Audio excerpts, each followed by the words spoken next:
Welcome to the Central Arkansas FCA podcast, Beyond the Huddle, where faith meets competition. We are so glad that you are here with us. I'm so glad I got the nod of approval from Zach Rose, our co-host, because oftentimes I get that introduction way wrong.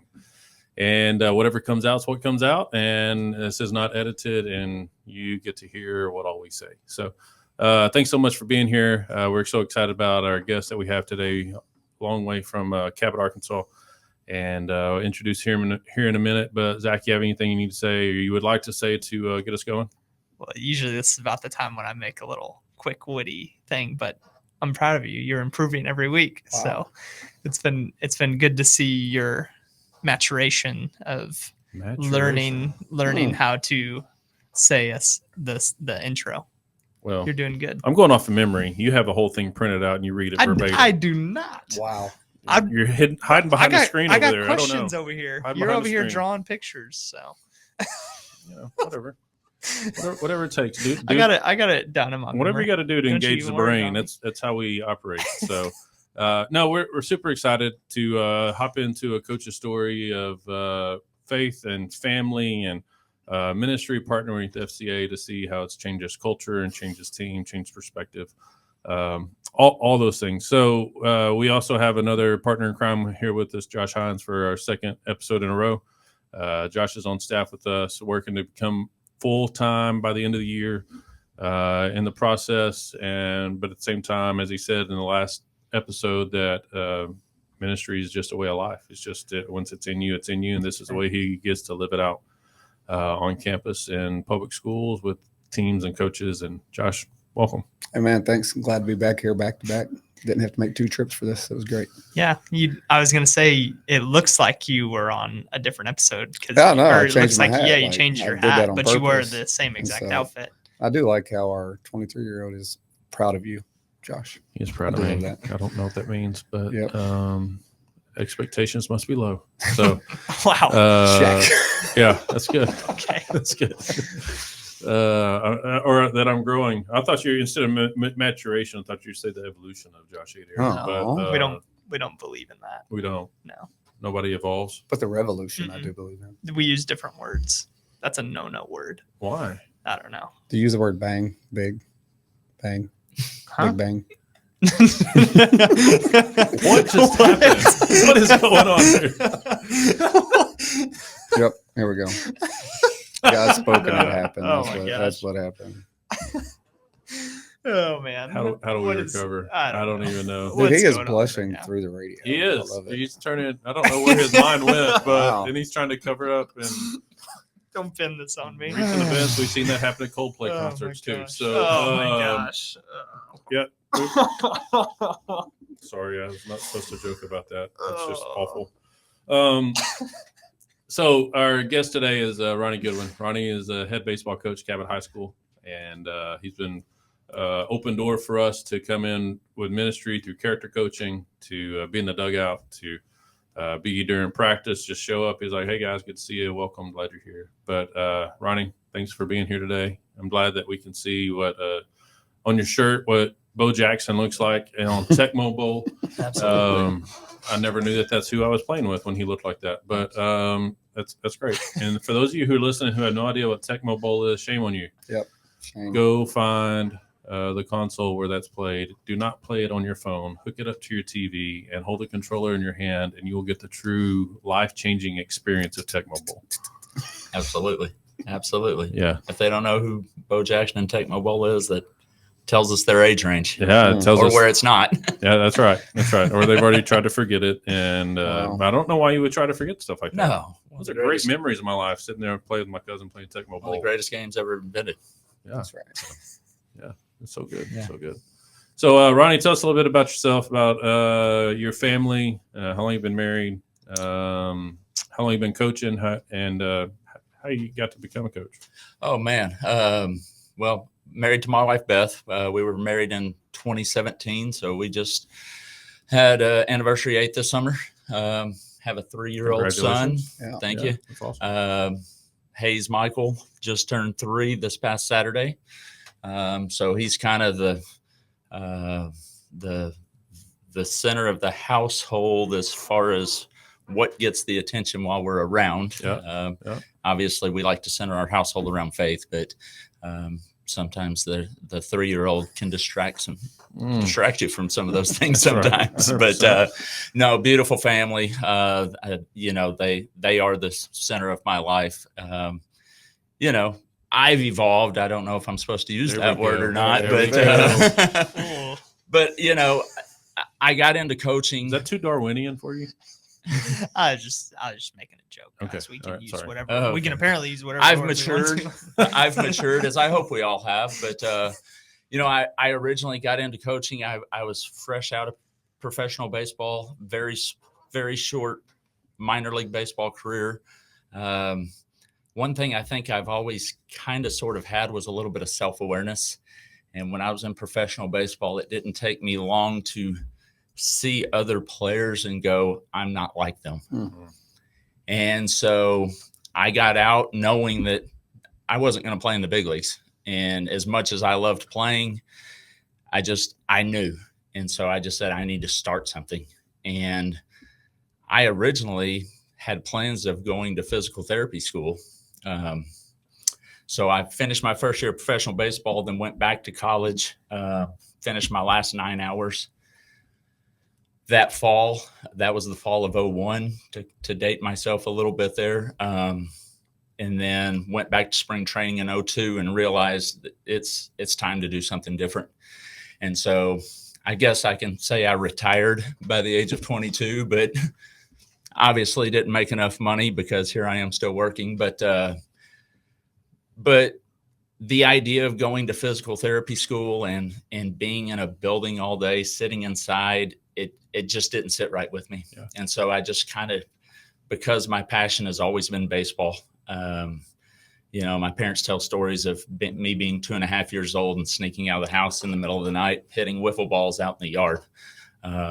It's been one of those things that I've been crazy about since my dad put a ball in my hand. And so I'm just glad to know a 2.5-year-old, you knew how to do that outside, not in the house. I was going to say, yeah. Props. Well, I did some things in the house too. There's stories of me apparently throwing balls at my baby sister who was, 3 or 6 months old, hitting her in the head and crying because she couldn't catch yet.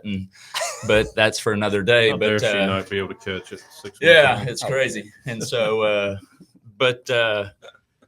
so I just decided, I'm gonna try to get into this coaching thing. And I thought I wanted to be in college baseball because I'd just finished playing college baseball, and the idea of the College World Series in Omaha is something that every kid that plays college baseball dreams about. And I thought, well, maybe I can get there as a coach one day. And so started looking for coaching opportunities. And oddly enough, there was a coaching change at the University of Arkansas. Coach DeBryan, who had recruited me a little bit, and his assistant coach, Doug Clark, who was the hitting coach, who had recruited me a little bit. Coach DeBryan retired. Obviously, they hired Dave, who's DVH has done an incredible job there, as we know. But Coach Clark ended up getting the head baseball coach job at UCA and needed an assistant. And I was basically the only guy he could afford based on the salaries of Division II, is what I tell people. And I didn't know what I was doing. To this day, he's like my second father. The Clark family, his 2 boys are like my brothers. He had a son, Cody, who actually played in the big leagues. His other son, Zach, was a quarterback at the University of Arkansas and at UCA, and now the head football coach at Searcy. And so he just took a chance on a guy that was 22 years old. And, I'm coaching 18 to 21-year-olds at 22 years old and really not knowing what I'm doing. But Coach Clark gave me as many opportunities to learn and grow and go to coaching clinics. And he passed on wisdom and got me connected with so many people that he had coached with or whatnot. And just, he gave me so many resources and just helped me develop, not just as a coach, but as a person. And so I really and truly owe everything as far as my coaching career to that man. Because like I said, it was probably by default, and I was probably the only guy that he could afford based on the salaries that UCA was paying at the time. but that relationship is still there, and you know, we still talk pretty much on a daily basis. And so I spent 8 years at UCA as an assistant coach, pitching coach, a recruiting coordinator, and then I decided to get into high school baseball. So I guess I just finished year 12 at Cabot. I'm going on 13. I had 1 year at Little Rock Central where that was my first head coaching job. And so 21 years I've been in coaching. It's incredible. It's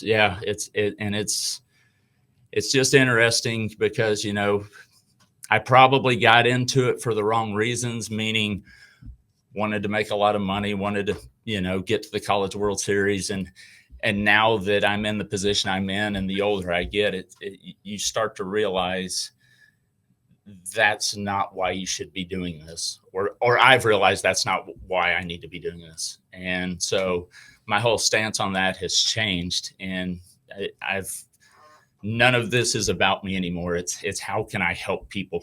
And, you know, I can help a kid, you know, become a better baseball player in this capacity or that capacity, but how long does that really last? But we can pour into them and help them develop as men and show them and set an example for them with how I interact with my kid or my wife or them or my assistant coaches or anyone in Cabot. Yeah. And that's something that can last their lifetime. And so that's how I've matured or evolved as a coach, is just how I look at what my job is now. You know, we were fortunate enough to win a state championship in 2017. Yep. I've never worn that ring. My assistant coach gives me grief over it. I won 2 or 3 of them as a player. They're in a drawer somewhere. Do you know where they are, or not really? They're in the back of a sock drawer. Okay. So I know where they are. Convicted. Absolutely. Cushion. They're living a cush life. Mm-hmm. But that's not what it's about for me. Sure. That's not what it's about for me anymore. And so I've been fortunate to coach some really good players. Mm-hmm. You know, I've coached kids that have had a chance to play professional baseball. We've got a couple playing professional baseball right now. We've had several kids get an opportunity to play college baseball. And, you know, that I'm proud of that. Yeah. But more importantly, I'm proud of the relationships I have with guys from 10, 12 years ago that, you know, are still willing to say, hey, coach, how's it going? Or this is what's going on with me. And so that's great. That's what this is about for me now.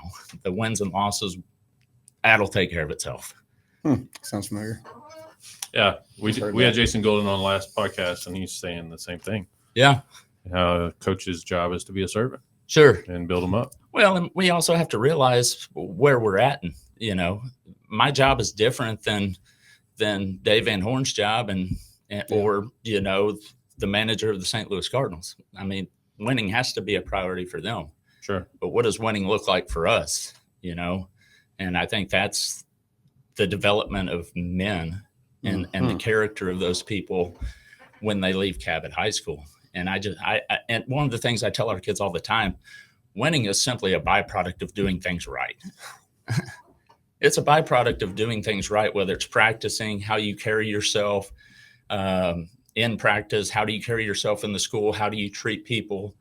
Whatever you're winning at is a byproduct of doing things the right way leading up to those moments. And so, but it's hard to get young guys to understand that sometimes too, especially with the distractions that are out there nowadays for kids.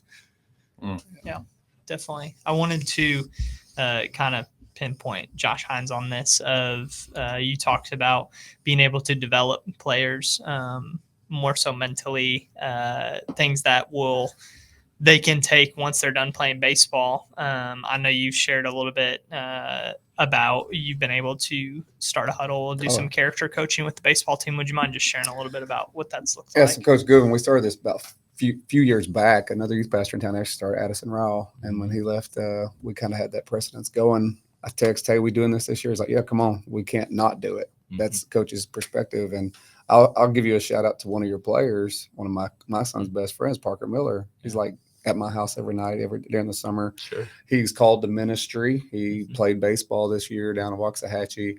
He's home for the summer interning in our youth group. I remember 2 years ago, whenever he was on All-State Choir Tour, and you took time out of your busy schedule to come to one of the services and support your students outside of off the field. And he still talks about that to this day. Yeah. And so the impact that we as coaches can impact more people in a season than people do in a lifetime. You put that into them, and he's not just like, hey, yeah, it's yours. He gets involved. I show up early with coach and we have our conversations. We've had deep conversations about our past, about our families, about prayer needs, he's had a coach who lost an in-law this year. I mean, we've sat together, we've reached out to each other, and hey, I'll send prayers your way. He sends me the same text. And so as me and him are building this relationship, the students see it, the players see it, his other coaches see it. And if FCA wasn't at baseball, I'd feel like they would be missing part of their practice that week, because it's an expectation that he has set. And his students lead, like they will lead. We will get with them, make sure they have the right stuff. And they are so excited to raise their hand and volunteer. Hey, I want to lead the huddle this week.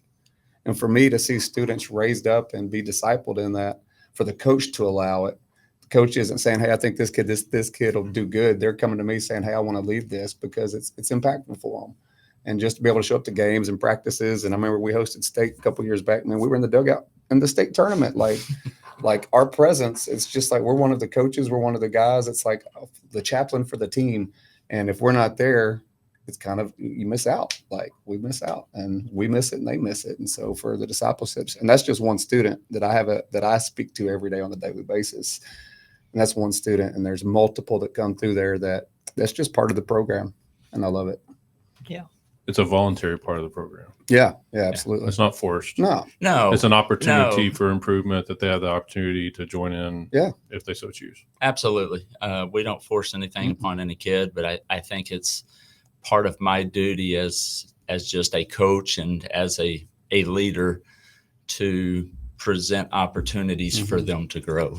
And so, we all grow, mature, evolve, whatever you want to say, at our own pace. That's right. Yep. And whether that's through our faith, through our maturation, whatever the case may be. But part of my job, I feel, is to just present opportunities and surround them with people like you all that can give a different perspective and maybe say things in a way that I can't to them, or just have someone that they feel like they can connect with. And I tell our players this all the time. You got something going on that you need to talk to someone about, come talk to me. The door's closed, and the conversation won't leave the room unless I feel like something, it's just something that has to be known by someone. But these kids go through things, as we all do. Yeah. And so, I just want to try to present as many opportunities for them to continue to grow, whether it's in their faith or as just people in general. And so, but if one of them can connect with one of you guys or feel comfortable enough to have a conversation that they don't have with me, that's fine, because the role of a head coach is a lot different than an assistant coach. We got players that'll tell assistants things that they won't tell me, and that's okay. And I tell our assistants, hey, make sure you understand what you need to keep with you and what you need to share with me. Right. And so I've got two great assistants. I mean, we do the same thing too. If we learn something that you need to know, by all means, we're going to tell you. 100%. And so, but it's just, we owe it to these kids to give them as many opportunities to grow as we possibly can, is the way I see that. But I'm never going to be someone that forces anything upon a kid. Because at the end of the day, they've got to be willing. They've got to be open to the ideas, whether that's something in baseball with me coaching them. If they're not open to change because they've had success up until this point, like most of them have, because they've been the best player until they get to high school on their team. Well, why do I want to change? Well, it doesn't matter what I know. I've had success. Why is he messing with me? Well, it's kind of the same thing in their faith. If they're not open to growing, how is me trying to force something upon them going to help them? It's not. Yeah, and so in my younger days, I would definitely have tried to force feed some guys some coaching and things like that. As I've gotten older, I've kind of stepped back and go, you know what? I know that's not going to work for him, but until he goes out and fails, he's not going to listen to me. Sure. And so, but that's tough as a coach because obviously you want to win. You want the kid to be successful. You want your teams to be successful. But if guys aren't open, they're just not open yet. And it takes guys different things in life, whether it's with their spiritual journey, their faith, their development as a person, their development as a player. They all have to have something different happen in order for them to continue to or start to open up to new ideas. What would you say are some of the biggest obstacles that athletes are facing today? I mean, the easy ones, the social media, so many of these, and I know this is going on even before I was, in this world, but it just seems like more and more kids are so concerned with what everyone else thinks about them, whether it's as a player, as a person, whatever the case may be. They're fighting these demons of having to feel like they belong, whether it's as a person, as a player. And it's so hard to help them understand that a lot of the lives you see on social media aren't real. That's right. And so I'm not a big social media guy.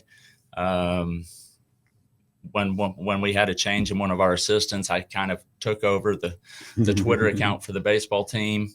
I don't post much on there unless it's during the season with our scores or if we have kids that are moving on. But other than that, I don't have a personal social media account. I am an old soul. My wife has a few, but to me, it's just a distraction and it's something that, and there's good uses for it. Don't get me wrong.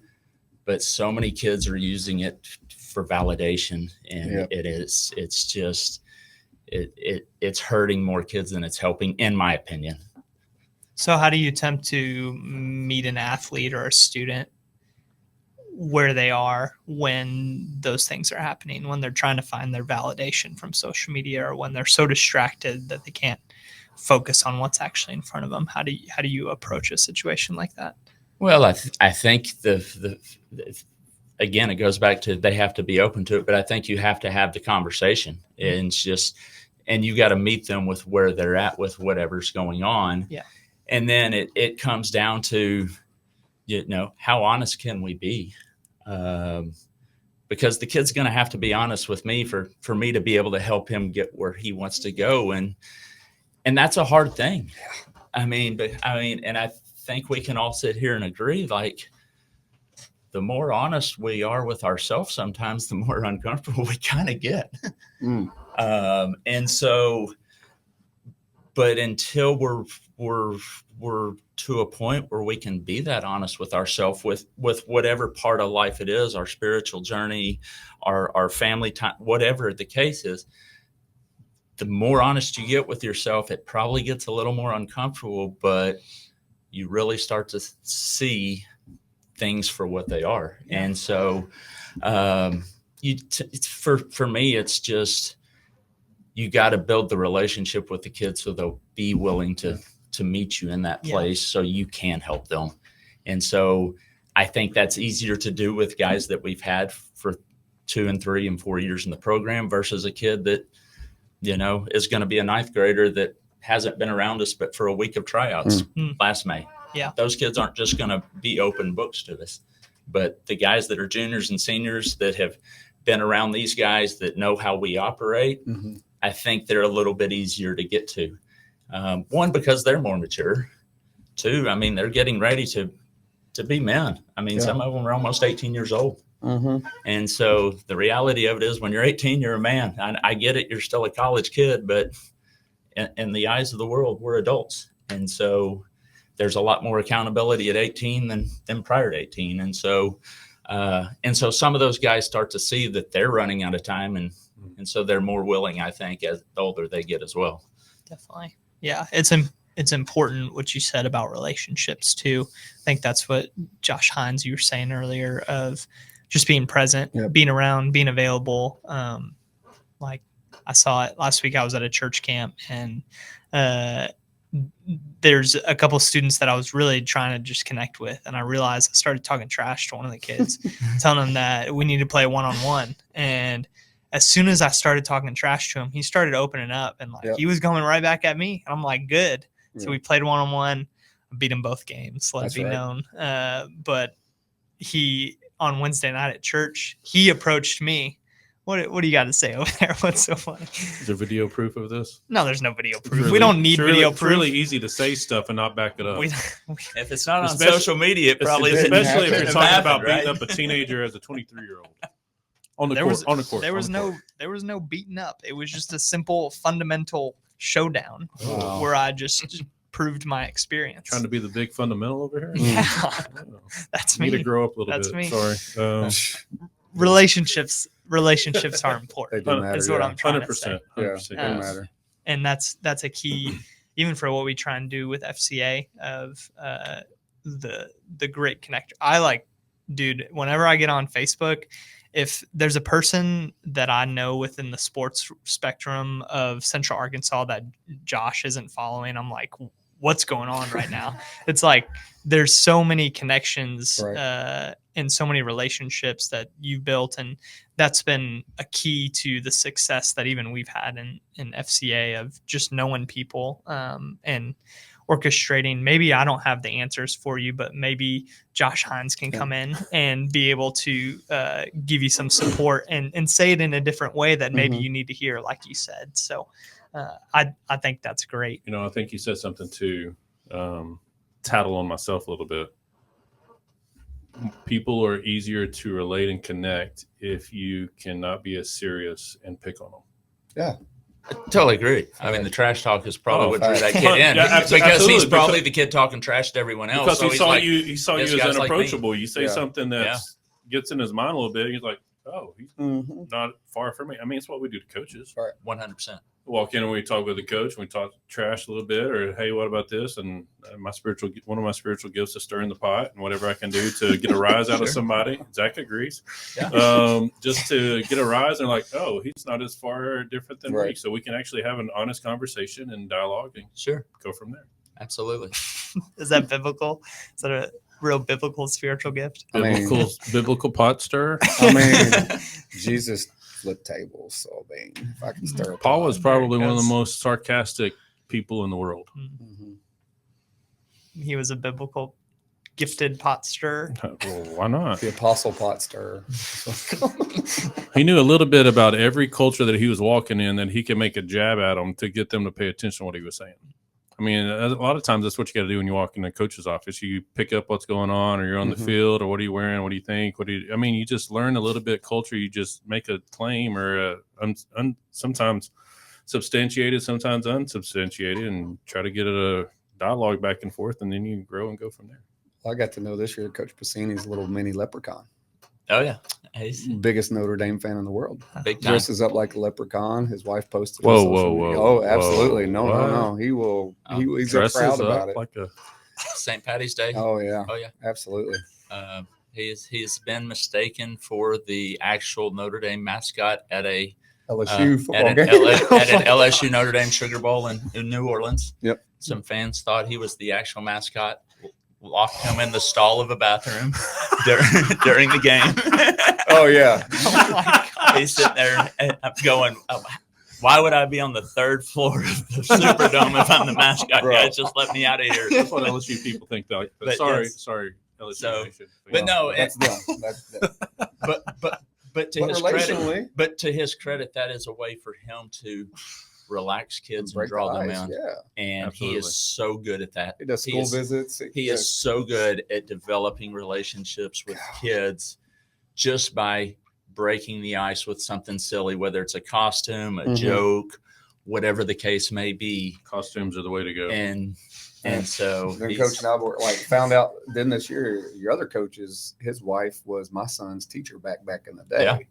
And she does this incredible thing where she has the students write themselves a letter, and she mails it to them like 4 years after they graduate. So then I got to share that experience with him. So like connectivity wise, it's just like, man, we're all in this together. Yeah. And like God just opens doors for us to break ice amongst each other to say, hey, we do have that connection piece.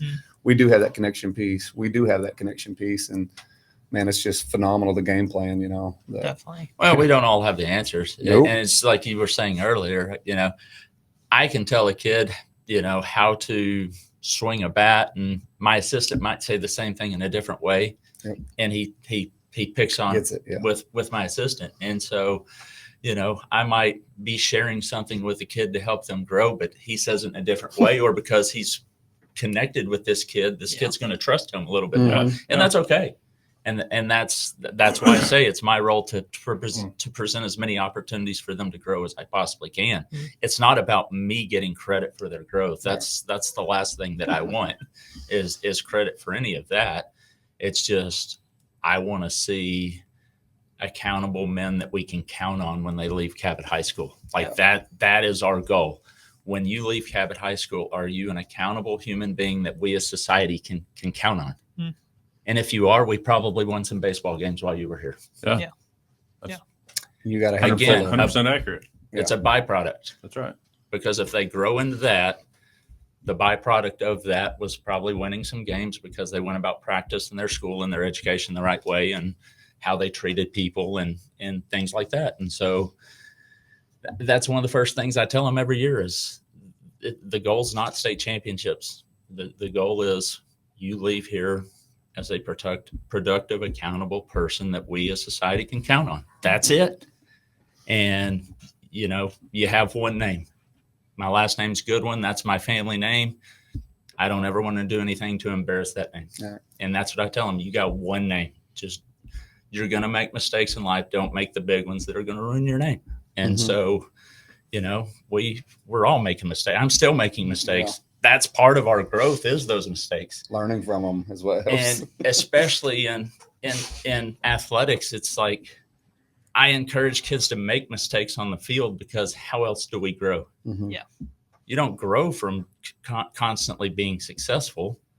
If I went out and played 5-year-olds and pick up basketball every day, I would win, but I would never grow as a basketball player, right? Or kids at a youth camp. Or kids at a youth camp. My skills got better. I don't know what you're talking about. And so, but the point is until we fail, we're not going to grow. And it's crazy that the baseball coach, which coaches a game of failure, is encouraging athletes to fail.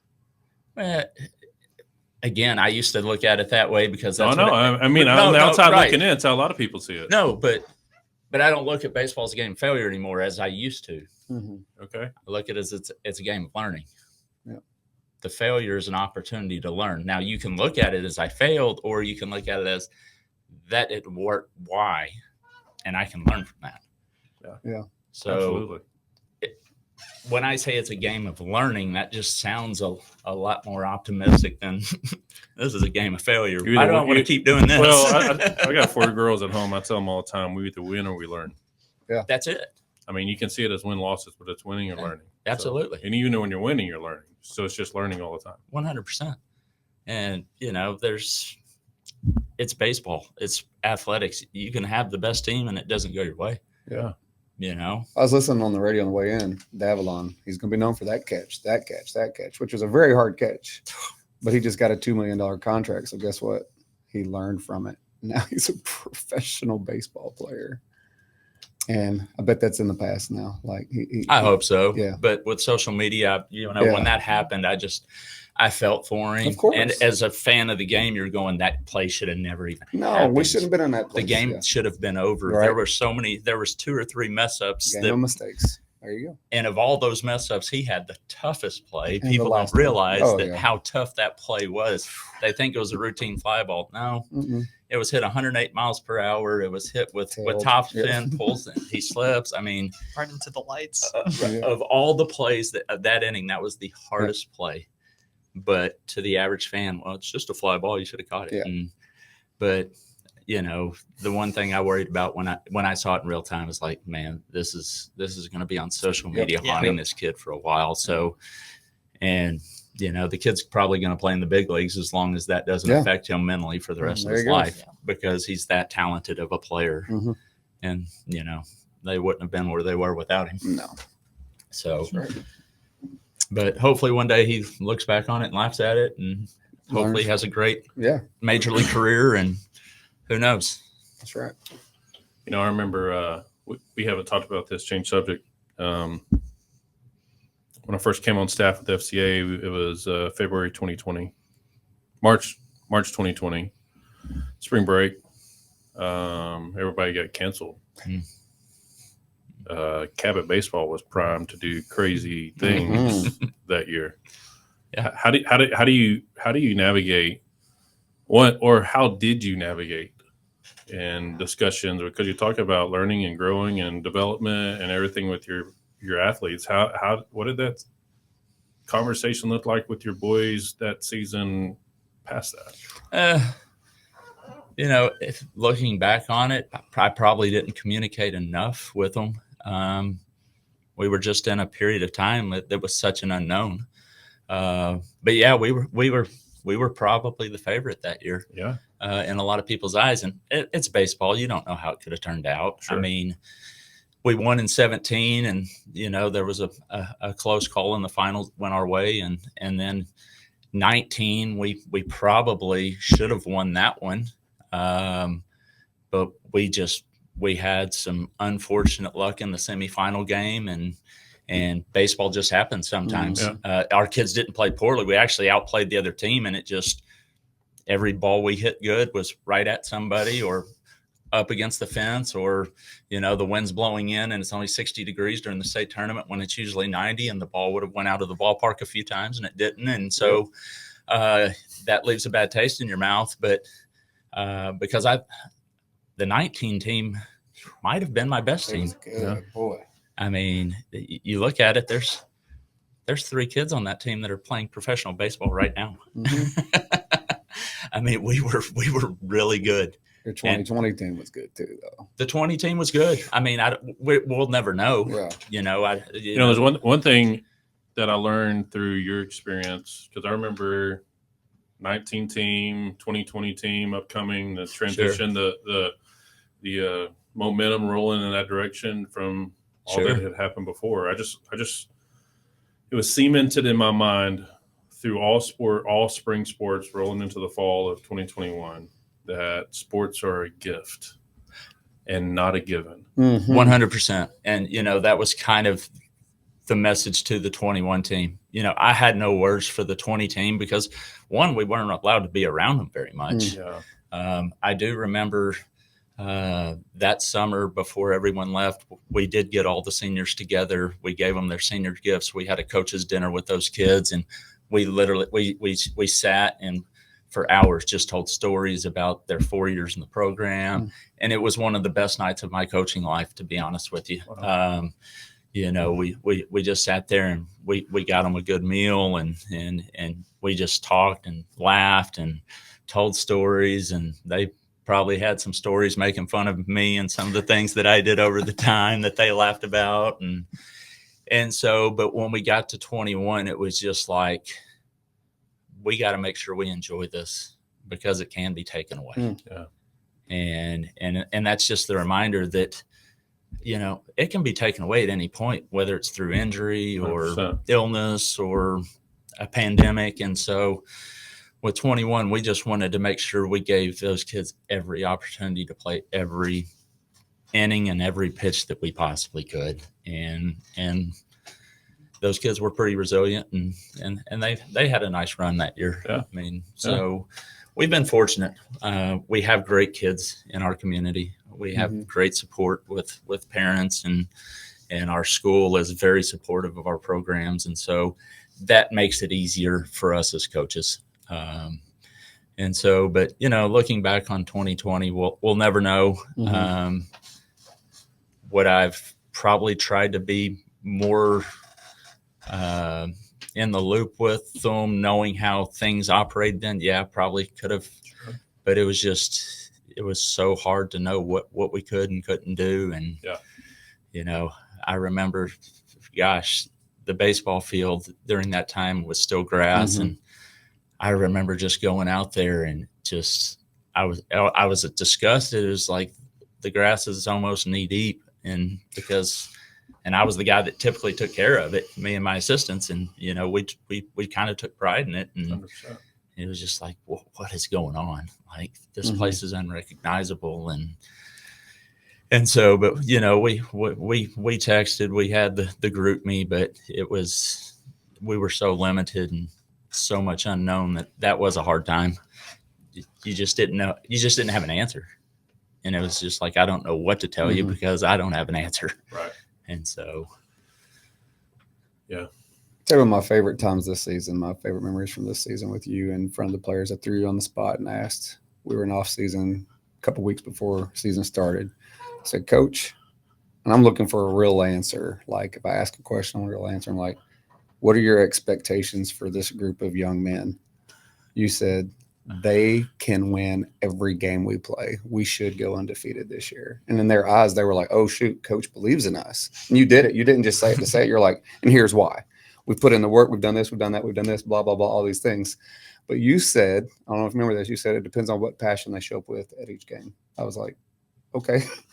So that takes heart. But the expectation that we live, I tell my students, I'm also in youth ministry, I tell my students, you better show up to church with the expectation that God's going to do something every night. And if you come and leave as you were, then you're just coming to church and you're not having a relationship with God. And so I believe if we come with expectation to the throne of God, that we're going to receive something. And when you set that expectation for your students, for your athletes, man, we said a prayer that day. Y'all did what? Like, y'all's like, and then y'all went and y'all played, y'all beat up on, I'm not going to say another team, but they were the Panthers. And they're blue and they're north of us, but it's fine. But like, it was one of those things where they fed into what you said. Sure. And for that level of expectation, I believe it carried.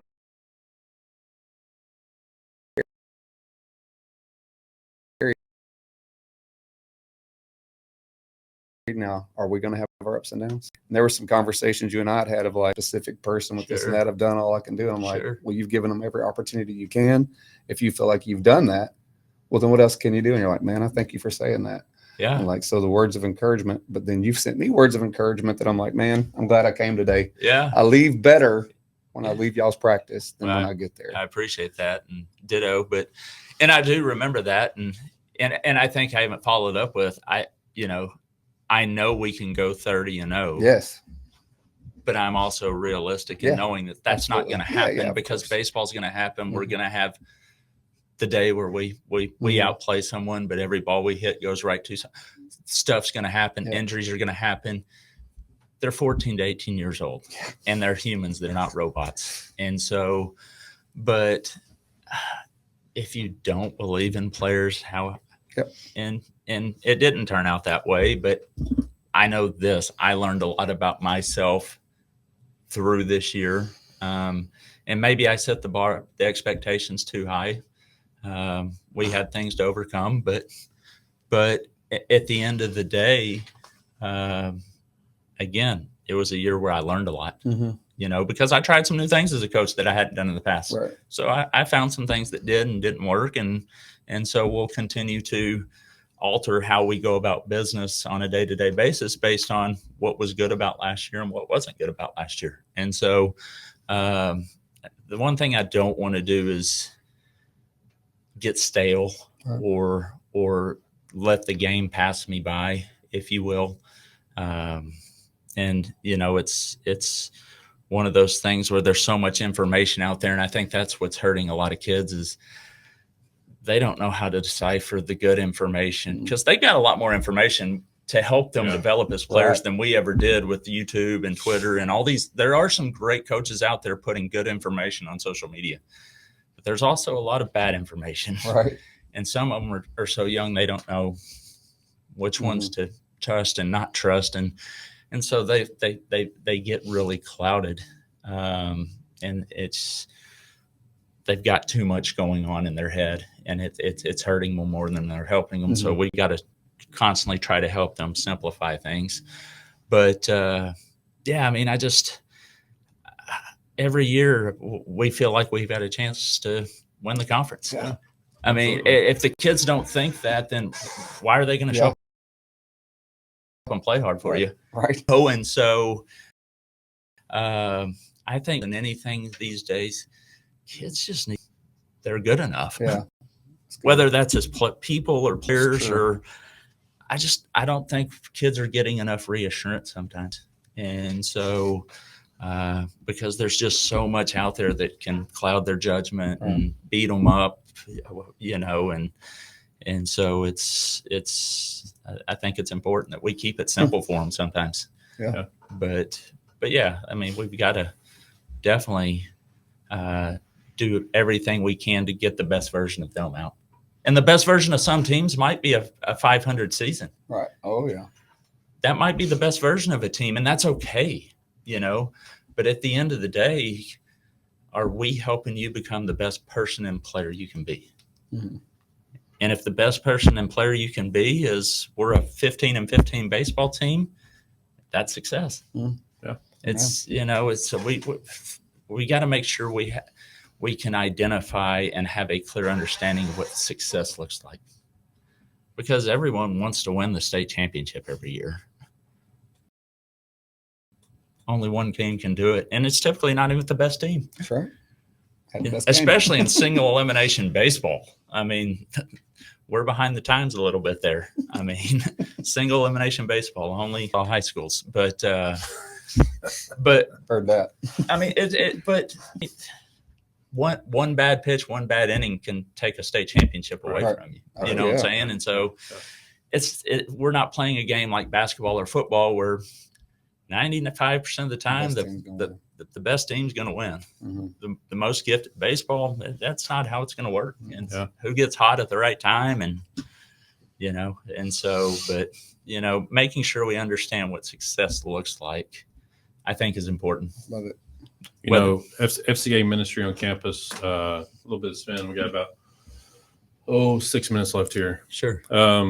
Ministry on campuses look different. There's like the multi-sport model of everybody showing up all at the same time, like we have Freshman Academy. Yep. There's anywhere between, which it's a new group of freshmen year after year, is anywhere between 170 to 210 show up every Wednesday, same time for an hour. Then there's a team-based model, like we do with the baseball team. Character coaching and developing their character with biblical qualities and characteristics that they have the choice to apply to their lives. So how has character coaching, whether it's Josh or Ricky or Addison or whoever's coming, or one of your athletes speaking to the team, how have you seen that transform or change the culture on your team? And culture is such a big thing. I mean, I think that's as important as ability in a lot of cases. I mean, obviously you have to have talent to win games, but what I see with what's going on through our team model is you're starting to see guys not just grow, but they start to come out of their shell. They start to become a little more bold, if you will. The kids that are timid or kind of scared, what are they going to think about me? I think by being in the team model, they trust those guys because they spend so much time with them that they're a little more relaxed. And so therefore they're willing to step out and do more. Not that the other models are bad. I mean, we've got to take what we can get. Yeah. But I think just from our team standpoint, the things that our guys are willing to come out and share and do happen because they're more comfortable with that locker room. I don't know that they would necessarily do those things in front of a group as large as the Freshman Academy. Yeah. You know what I'm saying? Yeah. And so, but I think it's one of those things that boldness, you start to see that, okay, he's this is a sign of maturity. Like, this guy's starting to step up. He's starting to let his guard down and worry about what these people are thinking, which is going to be huge for his development as a person. And so, and I think that's what's great about what we do, because we don't force them to do any of it. Right. It's always on a volunteer basis. I tell those kids all the time, hey, if this is going to offend you, go hit in the batting cages while Josh runs FCA today, or whoever's running FCA today. And then at the end of it, it's, does anyone want to lead next week? Yeah. If we don't have any hands, then Josh will do it again next week. Yeah. We're never going to force you to do anything. And I think that freedom allows them to relax and just go, yeah, I can do this. Mhm. And eventually they start to step up. And then when this guy sees this guy do it, well, if he can do that, I can do that. Yeah. And I think it's just kind of a domino effect from there. So from a coach's perspective, 7A baseball team, the state of Arkansas, busy schedule, busy plan of everything else. What would you say to another coach as to why they should consider character coaching from FCA inside their program? Because we owe it to the kids for their opportunity to grow as people. Again, my job's different than the Yankees manager. My job's to help younger people understand who they are and continue to grow as people. It's not just about wins and losses. Wins and losses have moved further and further down the list for me the older I get, the longer I'm into coaching. And so as a coach of a high school kid, as passionate as I am about baseball, yes, I love having the Zach Morrises and the Clayton Grays and the Kyler Carmacks that get to continue to play professional baseball, and we're still having conversations about their careers. I love those players because they're as serious as I am. But I also have these kids that they just want to be on the team to have an identity within the school. Mhm. And so how do I help that kid? Because he's probably not a college baseball player. He's definitely not a professional baseball player. So how do I help that kid? Well, it's probably through something like this, Mhm. By allowing him to be a part of the team, which he earns. Yep. He makes the Yep. team. Yep. But how do we help those kids? It's easy to help the kid that goes home and practices after we practice for 2 hours and he wants to go play college baseball or professional. But those kids are easy to help as a coach as far as their career. But still, even those kids, they're going to face some obstacles. Zach Morris has faced a lot of obstacles. I mean, through his career at Arkansas, transferring to TCU, not getting drafted, turning down draft opportunities up until his college career finished, going to independent baseball in New Jersey, going to independent baseball. Now the Rockies have signed him, and we're still having weekly conversations about his development. Well, it's not just about baseball. It's who are you as a person, because that's going to have an effect on what your career path looks like moving forward. Absolutely. And so, but I've got to be able to help the weakest player on our roster grow as a person. And I think this is one of those tools that we help them. Awesome. Hey, everybody. Thanks so much for joining us on the podcast today. Thanks, Coach Goodwin, for being here, sharing your heart, belief in FCA and what it does for your team. Thanks for Josh Hines and Zach Rose being here. I'm Josh Adair. Thanks so much for joining us today for Beyond the Huddle, Central Arkansas podcast, where faith meets competition. Y'all have a great week. We'll see you next week.